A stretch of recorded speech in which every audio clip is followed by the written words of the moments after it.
오늘 예배당에 오셔서 하나님께 예배드리시는 모든 성도님들과 그 가정과 자녀와 일터에 하나님의 크신 은혜와 복이 항상 함께 하시기를 예수님의 이름으로 축복합니다.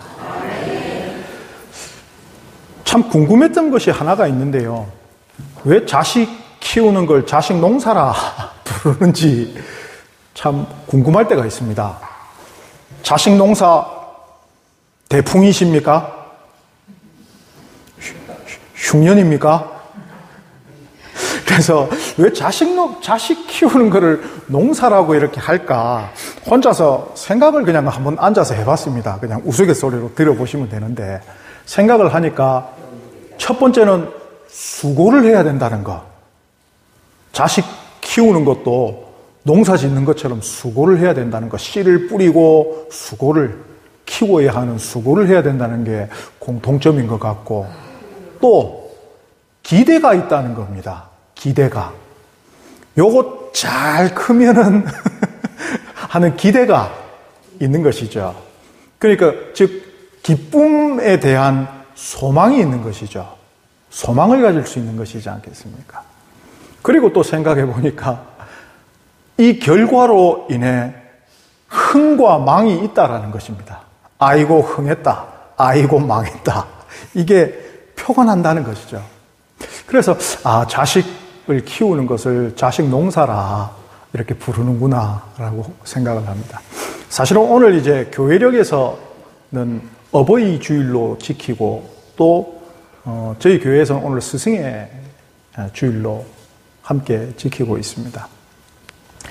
지난주에 이제 어버이 주일을 했기 때문에 오늘은 이제 스승의 주일에 이렇게 초점을 맞추고 있는데요. 우리 어른 세대는 어떻게 해서든지 우리의 다음 세대들에게 있어서 어떤 영향력을 주게 돼 있습니다. 또 무언가를 가르쳐야 하는 의무가 있죠. 그래서 우리 그리스도인들은 우리의 다음 그리스도인들에게 무엇을 가르쳐야 하는지, 어떠한 마음을 품어야 하는지를 성경 말씀을 통해서 저희가 한번 묵상해 보는 것입니다.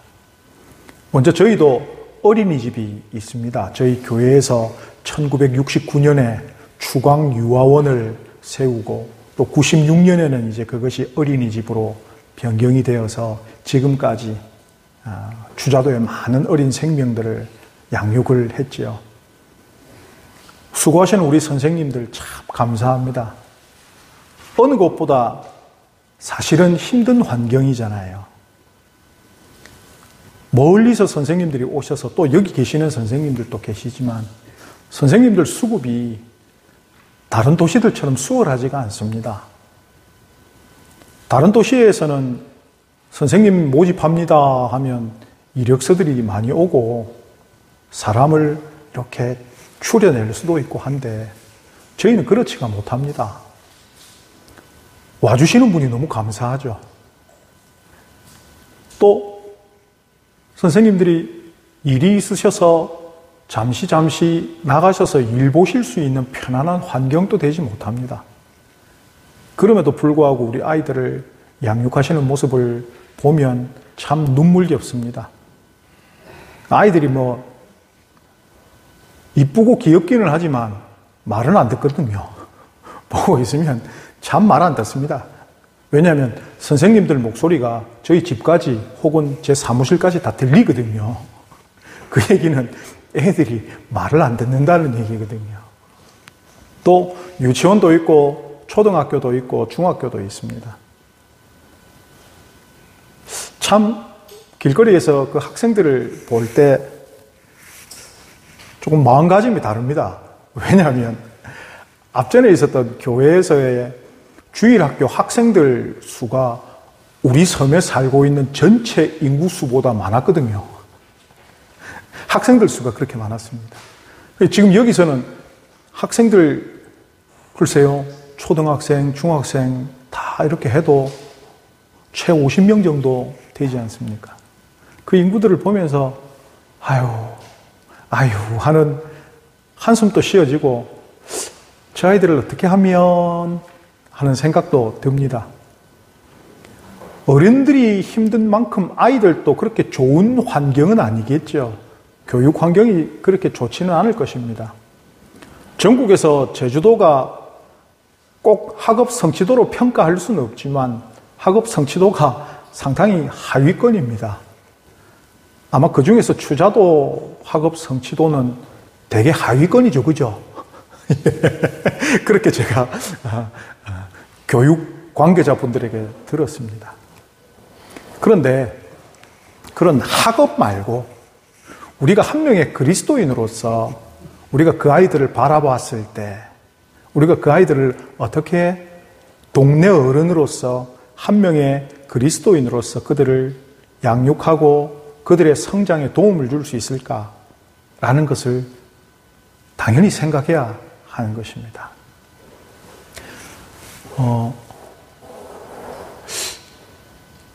이제 아이들을 키워보신 지가 오래되셔가지고 감이 떨어지셨을 수도 있고요. 또 예수 믿으신 지가 원체 오래돼가지고 잊어버리셨을 수도 있는데 나에게 복음을 전해준 그리스도인은 나에게 무엇을 전했을까를 한번 생각해 보는 것입니다. 나에게 복음을 전하셨던 분, 즉 나의 선배 그리스도인들은 나에게 무엇을 전해주었을까? 무엇을 배우라고 했고 또 무엇을 모범으로 보였으며 무엇에 중점을 두고 우리에게 복음을 전했을까? 그분들은 어떤 기대를 가지고 우리들에게 복음을 전했을까? 라는 것을 한번 생각해 보는 것입니다. 너무 오래돼서 기억이 안 나죠. 그냥 예수 잘 믿으면 끝나는 거 아닌가? 예수 잘 믿으면 되는 거 아닌가? 라고 생각할 수 있지만요. 그 예수를 잘 믿기 위해서 무엇을 우리가 전수받았냐 이것입니다. 그냥 믿으면 믿는 것이지 라고 생각하신다면 아직은 신앙의 초보에 머물러 있는 것이죠. 성경은 우리에게 그렇게 말하고 있지 않습니다. 믿음으로 인해서 시작되는 것들이 많거든요. 결국은 믿었더라가 아니고 성경은 믿음으로 시작을 해서 알아야 하는 것들을 아주 많이 가르치고 있습니다. 오늘 본문을 보셔도 그런 얘기가 나오죠. 어떻게 보면 내가 무엇을 전수받았고 나는 우리의 다음 세대에게 무엇을 이어주어야 되는가에 대해서 오늘 본문이 이야기를 하고 있습니다. 오늘 본문 부제 78편 위쪽에 있는 제목의 부제를 보시면은 누가 지었다라고 되어 있습니다. 예, 아삽의 마스길이라고 되어 있는데요. 마스길이란 말은 교훈, 가르침이란 뜻이거든요. 그럼 아삽의 교훈이다라고 되어 있는데 이 아삽이 누구냐면 다윗 시대 때 성가대장이라고 생각하시면 됩니다. 성전의 성가대장. 그때 무슨 성전이 있었어 하실 수 있죠. 예. 성전은 아직 지어지기 전이지만 다윗이 하나님을 사랑하고 경외하여서 하나님의 언약궤를 예루살렘으로 가지고 오고 그 주변에 하나님을 찬양하는 사람들 찬양대를 세웠습니다. 그 대장이 누구냐 하면 아삽이거든요. 그러면 아삽의 입장에서는 다윗을 봤을 때 참 멋진 왕이다. 하나님을 경외하는 왕이다 생각할 수 있는데 아삽 또한 히브리 사람이기 때문에 자신들의 역사를 잘 압니다. 그 얘기가 무엇을 뜻하냐면 어떻게 다윗이 왕이 되었을까라는 질문을 가질 수 있다는 것입니다. 생각을 해보면 이스라엘의 어떤 권력의 구조나 다스리는 이런 어떤 구조를 보면 하나님께서 이스라엘 백성을 데리고 나오실 때 어떤 지파를 세우셨을까요? 어떤 지파가 대표해서 이스라엘 사람들을 데리고 나왔을까요? 레위 지파입니다. 예. 아론과 모세가 무슨 지파입니까? 예, 레위 지파거든요. 그러면 레위 사람들이 가장 먼저 우선으로 이스라엘을 이끌었습니다. 그 다음에 가나안에 정착한 이후로 어느 지파가 좀 강성했던 것 같습니까? 에브라임 지파가 강력했습니다. 에브라임 지파가 강력했죠. 에브라임 지파 다음에 이제는 왕이 있었습니다. 초대 왕이 누구죠? 사울은 어느 지파입니까? 베냐민 지파입니다. 그죠? 그런데 갑자기 다윗은 무슨 지파죠? 유다 지파입니다. 유다 지파의 왕이 선 겁니다.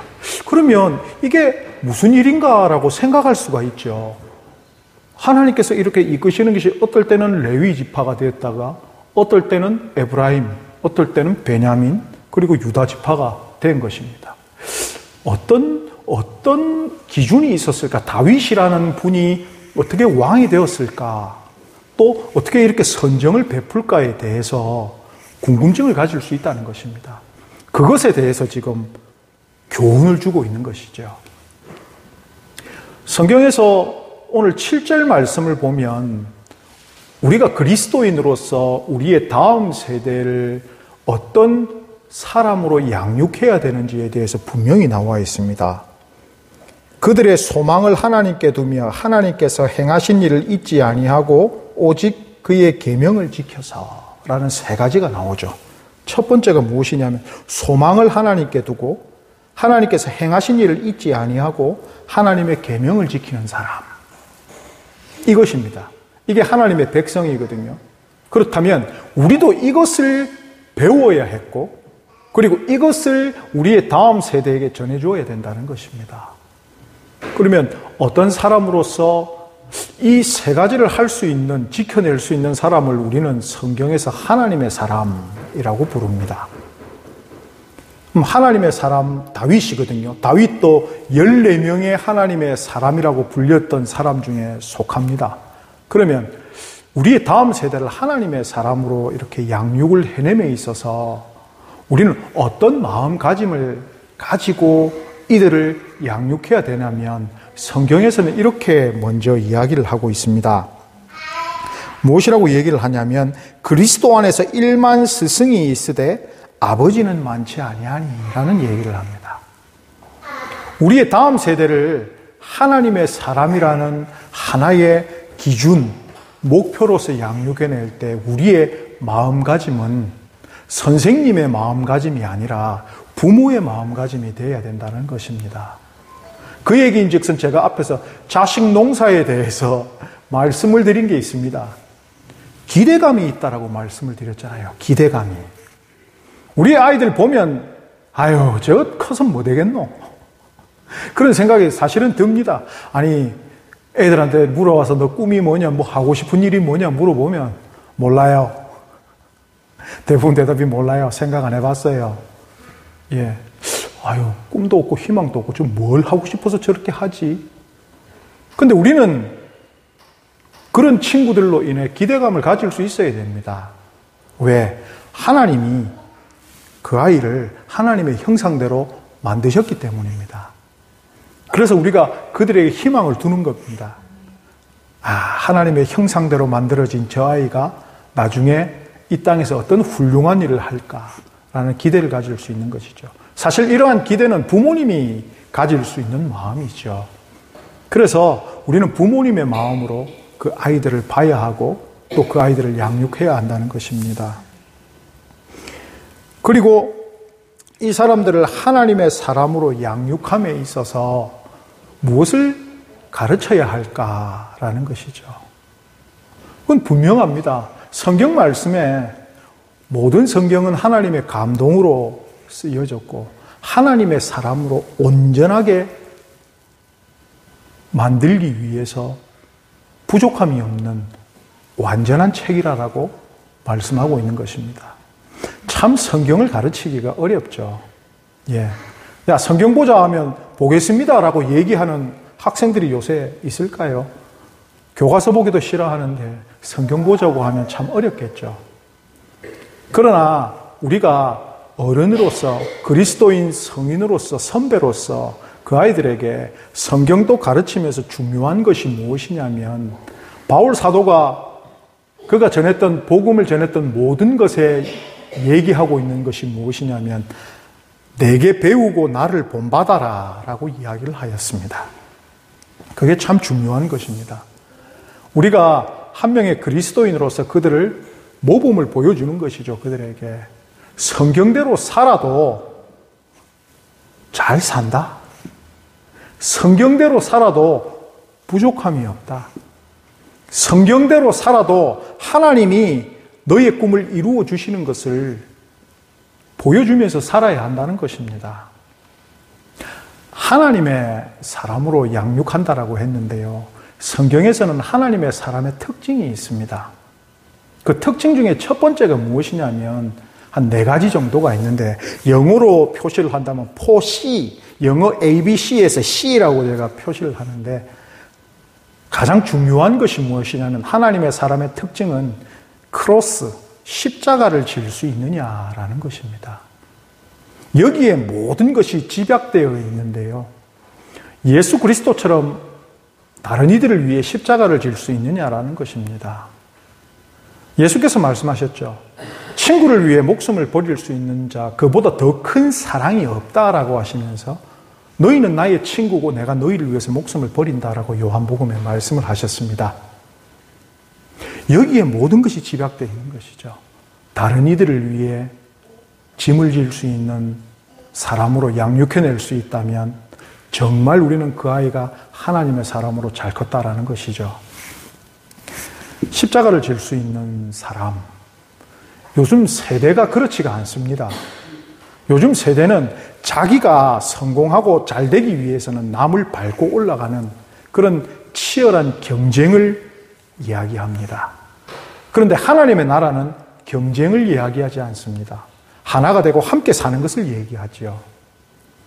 아까 말씀드린 것 중에 하나가 아삽이 다윗을 봤을 때 어떻게 왕이 될 수 있었을까? 7번째 아들 목동이 어떻게 왕이 될 수 있었을까라는 것에 대해서는 야곱이 유다에게 죽기 전에 창세기 49장에 축복 기도를 해주는데 규가 너희 앞에서 떠나지 않을 것이며 라고 선포합니다. 하나님이 성령을 주셔서 그가 그의 자녀들에게 유언을 남기면서 축복하는데 너가 형제들을 다스릴 것이다 라는 축복을 합니다. 어떻게 넷째 아들인 유다가 그런 선포를 받을 수 있었는가는 창세기 조금만 앞으로 가보면 유다가 했던 놀라운 일이 있기 때문에 그렇습니다. 요셉은 애국에서 총리가 되어 있고 나머지 야곱의 자녀들은 가나안에 있는데 흉년이 들었죠. 그래서 곡식을 사러 애굽으로 갑니다. 그러다가 간첩이라는 이런 오해를 받고 간첩이 아니다. 우리에게는 동생이 한 명 더 있다. 이런 얘기를 하고 큰 형인 볼모로 잡히고 나머지는 다 야곱에게로 돌아갑니다. 그리고 나서 식량이 또 다 떨어지죠. 이제 다음 식량을 사려면 베냐민을 데리고 가야 되는데 야곱이 끝까지 반대합니다. 왜? 요셉을 잃어본 경험이 있기 때문에 내가 사랑하는 베냐민은 절대로 빼앗기지 않겠다 라고 얘기를 합니다. 그때 그 형제 중에 한 명인 유다가 그의 아버지에게 얘기합니다. 아버지, 제가 책임을 지겠습니다. 우리의 막내가 돌아오지 못한다면 제가 제 목숨으로 이것을 갚겠습니다 라고 이야기를 합니다. 사실 순서상으로 보면 둘째 아들인 형인 시므온이 그런 얘기를 해야죠. 그런데 유다는 그 얘기를 본인이 자원해서 하는 겁니다. 자신의 순서가 아님에도 불구하고 집안 식구 모두를 살리기 위해서 제가 죽겠습니다. 이 일에 책임을 지겠습니다 라고 이야기한 것을 그의 아버지 야곱이 기억한 것이고 하나님이 그 일을 너무나 기쁘게 보셨던 것입니다. 그래서 첫째 아들도 둘째 아들도 그리고 총리였던 요셉의 가문도 아닌 그냥 단지 넷째 아들인 유다에게 하나님께서 왕자를 주시겠다. 유다의 후손에게 왕자를 주시겠다. 그리고 유다의 후손에 예수 그리스도가 나시죠. 그런 놀라운 일을 약속해 주신 것입니다. 그 원인이 그거라는 겁니다. 남을 위해서 희생할 수 있는, 십자가를 질 수 있는 사람이었다는 것이죠. 또 하나님의 사람의 두 번째 특징은 무엇이냐면 소통하는 사람입니다. 커뮤니케이션이라고 얘기하는데요. 하나님의 사람은 하나님과 소통할 수 있는 사람입니다. 하나님의 사람이 하나님과 소통하지 못한다면 그거는 말이 안 되겠죠. 하나님과 소통할 수 있는 법은 성경을 알아야 된다는 것입니다. 하나님이 주시는 말씀을 성경을 통해 알아야 한다는 것이죠. 그리고 성경에서는 사람과 화평하라라고 되어 있습니다. 하나님과 소통하면서 사람과 소통할 수 있는 능력을 갖추는 것이지요. 그리고 세상과 소통할 줄 압니다. 세상에 거스리는 것과 세상의 풍조에 따라가는 것하고 세상을 이해하고 세상을 품을 줄 아는 것하고는 다릅니다. 세상과 소통할 줄 아는 방법이죠. 하나님의 사람은 그런 사람들입니다. 하나님의 말씀을 세상에 전한 사람들이거든요. 이건 세상과 소통했다라는 것입니다. 그래서 하나님의 사람은 하나님과도 소통하고 사람과도 소통하고 세상과도 소통할 수 있는 그런 아이로, 그런 그리스도인으로 우리가 그 아이들을 양육해내는 것이죠. 세 번째는 성품입니다. 캐릭터라고 부르는데요. 예수 그리스도를 닮은 성품입니다. 이것은 이제 성령의 열매 9가지가 있지요. 우리가 알고 있는 성령의 성품은 그리스도의 성품입니다. 이 성품을 가르칠 수도 있지만 이것은 우리가 모범으로 보여줘야 하는 것입니다. 우리의 삶 속에서 예수 그리스도를 담은 성품을 보여줄 때 우리 아이들이 닮아갈 수 있다는 것이죠. 입으로 매일 아이들에게 돈 아끼라 얘기하면서 본인이 펑펑 써댄다면 아이들이 아끼는 법을 모르겠죠.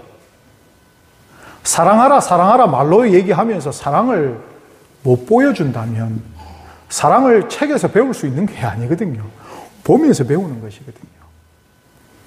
아버지, 어머니가 사랑하는 모습을 자녀가 보면서 꿈꾸는 것입니다. 최근에 세대가 결혼을 안 하는 세대라고 얘기를 합니다. 왜? 돈이 없어서 결혼 못 한다. 다르게 생각해 볼까요? 돈이 없어도 부모님이 서로 사랑하면서 그 가정에 기쁨이, 행복이 넘친다면 돈 없어서 결혼한다는 얘기가 나올까요? 그 모습을 못 보여준 거죠. 그 부모 세대들이 돈 하면서 살아온 겁니다. 말은 다르게 하면서. 그러니까 결혼 안 하죠. 보고 큰 게 그거니까. 돈 때문에 싸우고 돈 때문에 이혼하고 그 모습을 보고 컸는데 아, 돈이 중요한 거구나 라고 사는 것이겠죠. 그리고 세 번째는 카파시티라고 부르는 용적이라고 부르는데요. 맡은 일을 해낼 수 있는 능력입니다. 하나님은 아무나 안 쓰십니다. 준비된 사람을 쓰시지. 모세가 스스로 준비됐다 생각하고 40대 때 일을 저질렀지만 실패합니다. 왜? 하나님의 교육을 안 받았기 때문입니다. 하나님의 교육은 특별하죠. 세상에서 배워온 것과 다른 것들이 있습니다. 그러므로 누구든지 이런 것에서 자기를 깨끗하게 하면 귀 쓰는 그릇이 되어 거룩하고 주인의 쓰심에 합당하며 모든 선한 일에 준비됨이 되리라. 디모데후서 2장 21절입니다. 우리는 우리대로 준비하는 것이 있다 생각되는데 하나님께서는 어떤 그릇을 쓰시냐 이것입니다. 금그릇도 있고 은그릇도 있고 질그릇도 있습니다. 그런데 어떤 그릇에 식사하시겠습니까? 깨끗한 그릇이죠. 더러운 게 묻어있는 금그릇에 식사하시겠습니까? 내 그릇 되는 것도 아닌데. 내 그릇 된다면 더러워도 먹겠죠. 금그릇이 더 비싸니까. 어떤 그릇을 사용하겠습니까? 그릇이니까. 깨끗한 그릇이죠. 용도에 맞는 깨끗한 그릇이죠. 예. 하나님께서 그 말씀을 하신 것입니다. 하나님께서 쓰심에 있어서 참 유용한 도구가 되는 그런 사람으로 우리 아이들을 양육하는 것이죠. 그 아이들이 예수를 믿든 안 믿든 우리는 그리스도인으로서 그들에게 그리스도인의 어른으로서 그들을 가르쳐야 합니다. 그게 우리의 의무지요. 가장 좋은 것은 그 아이로 하나님을 믿게 하고 하나님을 섬기게 하는 것입니다. 그로 인해 깨끗한 그릇이 된다면 하나님께서 그 아이를 하나님의 나라에서 사용하실 것입니다. 그렇게 안 된다면 그 아이는 세상의 스펙에 따라서 세상에서 요구하는 거에 따라서 세상 사람이 될 것입니다. 우리가 그에게 가르치지 않는다면 그는 그의 조상들과 마찬가지로 하나님께 패역한 세대가 될 것입니다. 그 결과는 멸망이지요. 우리가 부모님의 마음을 가지지 않는다면 걔가 죽든지 말든지 상관이 없죠. 그런데 우리는 부모님의 마음을 가져야 한다는 것입니다. 어느 부모가 자녀가 죽음으로 달려가고 있는 것을 보고 있겠습니까? 스승의 주일입니다. 우리가 예수를 먼저 믿은 자로서 우리 아이들에게 성경을 가르쳐야 되고 또 하나님 믿는 모습으로 예수 그리스도를 닮은 성품을 보여줘야 한다는 것입니다. 성경대로 살아도 성공한다는 것을, 성경대로 살아도 행복하다는 것을, 성경대로 살아야만 행복하다는 것을, 영원한 생명이 있다는 것을 보여주시는 모든 부모님들, 선생님들 되시기를 예수님의 이름으로 축복합니다. 우리가 우리의 선배 그리스도인들에게 받았던 모든 좋은 것들을 그들에게 잘 이어주시는 성도님들 되시기를 예수님의 이름으로 축복합니다. 기도하겠습니다.